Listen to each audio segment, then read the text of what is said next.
एक जवान लड़का और उसकी बीवी की मौत के बाद 1 या 2 महीने बाद ही घर का मालिक, जो एक 80 साल का बूढ़ा था, उसकी भी मौत हो गई। मोहल्ले के लोग बताते हैं कि उस घर से अजीबोगरीब आवाज़ें आती हैं, जैसे कभी किसी के झगड़ने चिल्लाने की, तो कभी कई सारे लोगों के रोने की, तो कभी किसी के खांसने की। इन्हीं आवाज़ों के चलते मोहल्ले के लोग उस घर को भूतिया मानते थे। इसी वजह से उस घर में कोई भी जाने से कतराता था। वहीं 3 दोस्त अमन, संदीप और सूरज अपनी अपनी बहादुरी का प्रमाण देने के लिए एक दूसरे को चुनौती दे रहे थे। तो तीनों ने रात को बारी बारी उसी हॉन्टेड हाउस में जाकर अपनी अपनी बहादुरी का सबूत देने की ठानी, और तीनों रात के ठीक 12 बजे अपने अपने घर से निकले। पूरे मोहल्ले में मौत सा सन्नाटा फैला था। पूरा मोहल्ला गहरी नींद में समा चुका था। उसी बीच अमन, सूरज और संदीप उसी भूतिया घर के सामने पहुंचे। घर के सामने पहुंचते ही संदीप ने हंसते हुए बाकी दोनों से कहा, भाई, मुझे बड़ा शौक है भूत से मिलने का, तो सबसे पहले अंदर तो मैं ही जाऊंगा।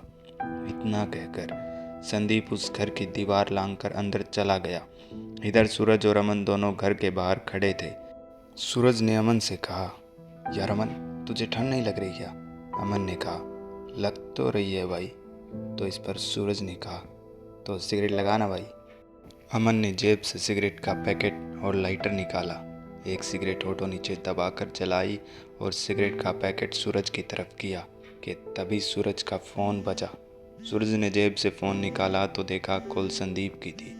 सूरज ने फ़ोन उठाया और स्पीकर पर करके बोला, क्या बे फट्टू, डर लगने लगा क्या?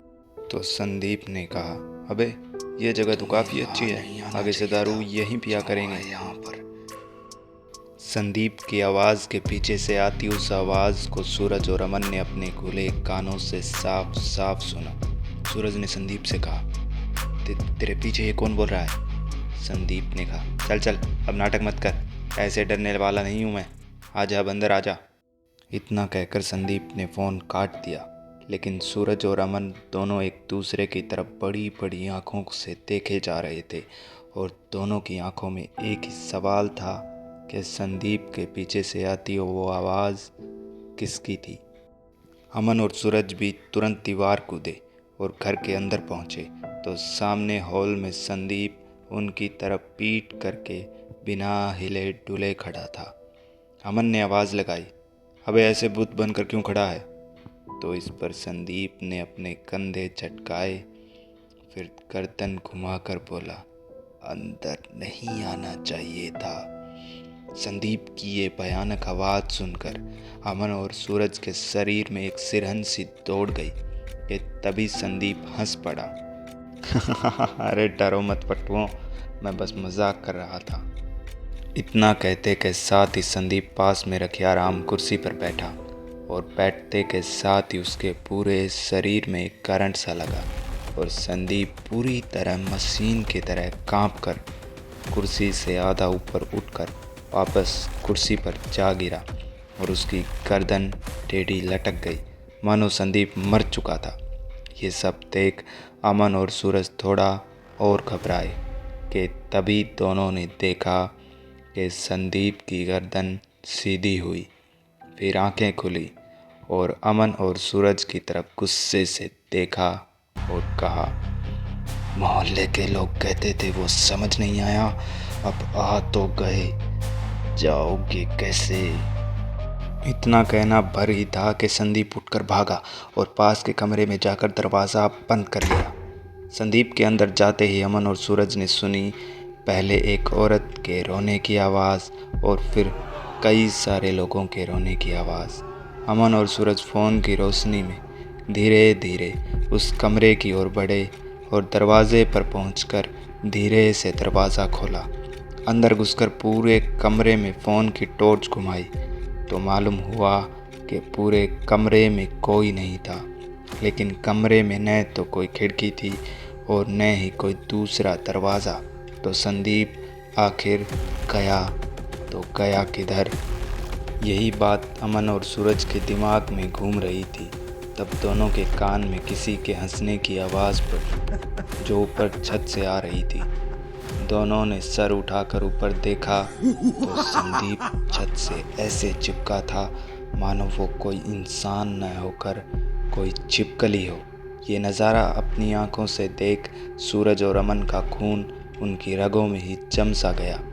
बड़ी ही दुविधा थी दोनों के मन में कि अपने दोस्त को इस भूतिया घर से निकाले या अपने दोस्त से अपनी जान बचाएं। सूरज ने छत पर संदीप को ऐसे चिपके देख हवा की एक घूंट भरी ही थी कि तभी उसके सर पर किसी ने पीछे से जोर से कुछ लोहे का मारा। सूरज वहीं बेहोश होकर गिर पड़ा। कुछ देर बाद सूरज को होश आया तो आँख खुलते खुलते ही सूरज को एक धुंधली सी आवाज़ सुनाई दी। अपनी आंखें पूरी तरह खोलकर होश संभालने के बाद सूरज को समझ आया कि वो हल्की हल्की आवाज़ नीलेश की थी, जो इस घर में रहने वाला वही आदमी था जिसकी रहस्यमय मौत हुई थी। ये आवाज़ सुनकर सूरज को यहाँ आने का अफसोस तो हो ही रहा था, लेकिन यहाँ से वो निकलेगा कैसे, ये सवाल भी सूरज को तंग किए जा रहा था। सूरज ने फ़ोन निकालकर टॉर्च ऑन की तो पाया जिस कमरे में वो और अमन संदीप को छत से चिपका देख रहे थे, उसी कमरे में सूरज अकेला था। पूरे कमरे में न तो अमन था और न ही संदीप। सूरज दरवाजे की ओर बढ़ा और दरवाज़ा खोलकर जैसे ही कमरे से बाहर आया तो फ़ोन की टॉर्च में उसने देखा कि अमन उसी आराम कुर्सी पर गर्दन नीचे किए झूल रहा था जिस पर बैठने के बाद संदीप ऐसी हरकतें करने लगा था। अमन को उस कुर्सी पर ऐसा बैठे देख सूरज के मन में घबराहट तो हो ही रही थी, लेकिन फिर भी सूरज ने अमन से कहा, भाई संदीप में किसी की आत्मा घुस चुकी है, ये घर हमारी जान ले लेगा, चल संदीप को ढूंढते हैं और निकलते हैं यहाँ से। लेकिन अमन तो बस गर्दन झुकाए आराम कुर्सी पर झूले जा रहा था।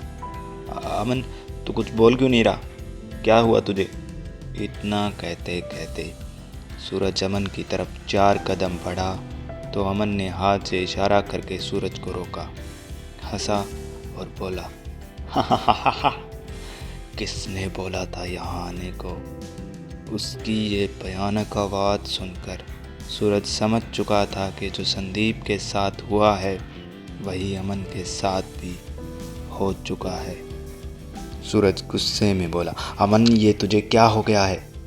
और इसी आवाज़ के साथ अमन को एक झटका सा लगा और वो कुर्सी से खड़ा हुआ। खड़े होते ही अमन अपने आप और सूरज को ऐसे देख रहा था मानो जैसे वो नींद से जागा हो। अमन सूरज से या सूरज अमन से कुछ बोलता उससे पहले ही दोनों को संदीप की आवाज़ सुनाई दी, मुझे नहीं बनेगा खाना, मुझे पार्टी में जाना है। ये आवाज़ अमन के पीछे वाले कमरे से आई थी।